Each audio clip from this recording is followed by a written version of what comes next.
Ladies and gentlemen, let's embark on a transformative journey today, one that centers around the profound concept of self-love. It's a topic that requires not just understanding, but a deep sense of empathy and kindness towards oneself.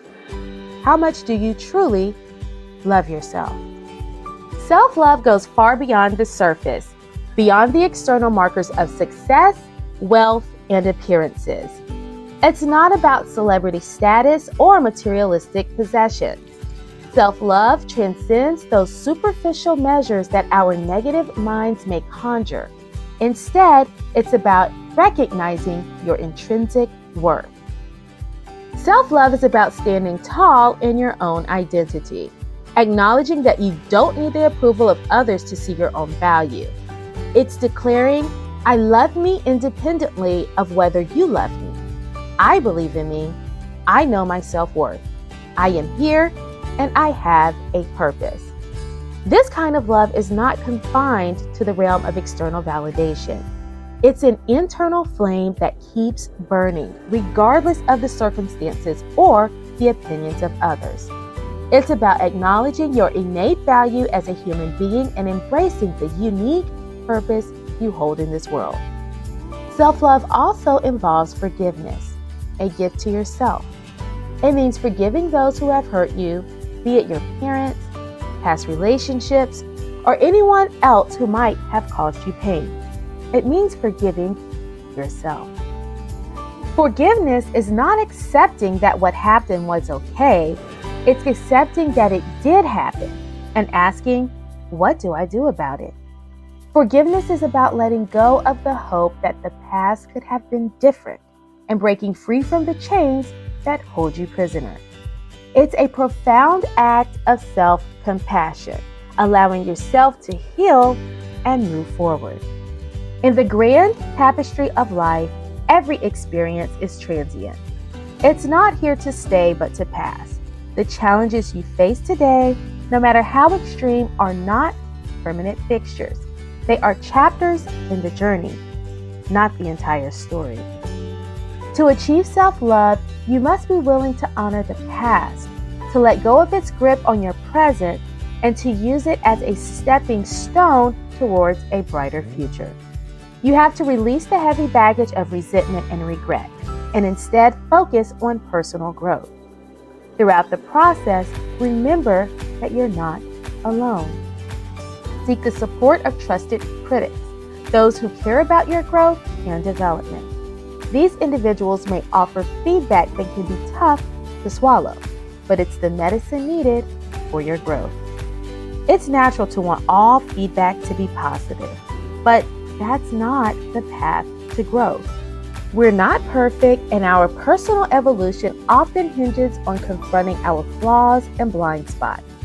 Welcome this input with an open heart and a willingness to change. It might sting, but it's a necessary part of becoming the best version of yourself. In light of becoming the best version of yourself, I'd like to ask you, have you ever had a defining moment in your life that shattered your preconceived notions? I certainly did. And today I want to share my journey, hoping it might inspire you to examine your own life and seek personal growth. Just this time a year ago, I found myself behind bars, an unlikely place for someone who had dedicated their life to serving the homeless, especially women and children. My incarceration resulted from a well-intentioned lie. I filled out conflicting paperwork, believing I could bypass bureaucratic obstacles to help those in need. You see, I thought the ends justified the means. My work was sincere, and the funds I'd raised were undeniably channeled toward housing and aiding the homeless. So I found it hard to accept that my actions were criminal, even though the paperwork was a bureaucratic mess. I was entangled in a web of blame, pointing fingers at the government's negligence. My stance remained defensive, insisting that it wasn't my fault that the government didn't create the paperwork consistently. Nonetheless, I chose to lie, and that life was my responsibility. It's said that sometimes the chains that prevent us from being truly free are not physical, but emotional and psychological.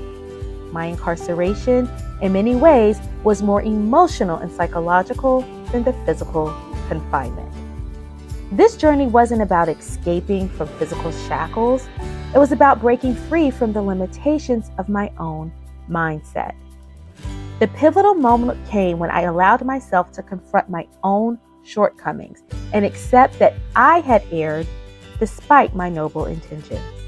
It was then that I understood the profound importance of taking negative feedback constructively. Blaming others or external circumstances can only trap you in a cycle of denial. So I challenge you to reflect on your own life. Where do you need to break free to reach your maximum potential? What truths are you avoiding? When you dare to confront your own vulnerabilities and learn from negative feedback, you're giving yourself the gift of personal growth. It's an opportunity to break free from the self-imposed limitations and embrace a journey towards becoming a better person. Remember, our greatest potential lies beyond our comfort zones and our unexamined truth. Embrace the feedback, face your shortcomings, and dare to be free. As you work to reinvent your life, take a moment to describe the kind of person you aspire to be. Identify the qualities you must overcome, those aspects of your personality that hinder your growth. Recognize your strengths and assets too. Self-awareness is the compass guiding you on the transformation journey. In your pursuit of self-love and personal greatness, you must be prepared to swim against the tide, to harness your will and stand tall in your uniqueness. This journey wouldn't be without its challenges, but it's precisely through these challenges that we find the gems of self-discovery and self-love. So as you leave here today, remember that self-love is a journey, and you, my friend, are the traveler. Embrace it with empathy, kindness, and a commitment to your own growth. Believe in your worth, forgive, let go, and grow. You have the power to be the masterpiece you envision. Thank you for joining me on this transformative path towards self-love and personal greatness. Peace and blessings, Dr. O.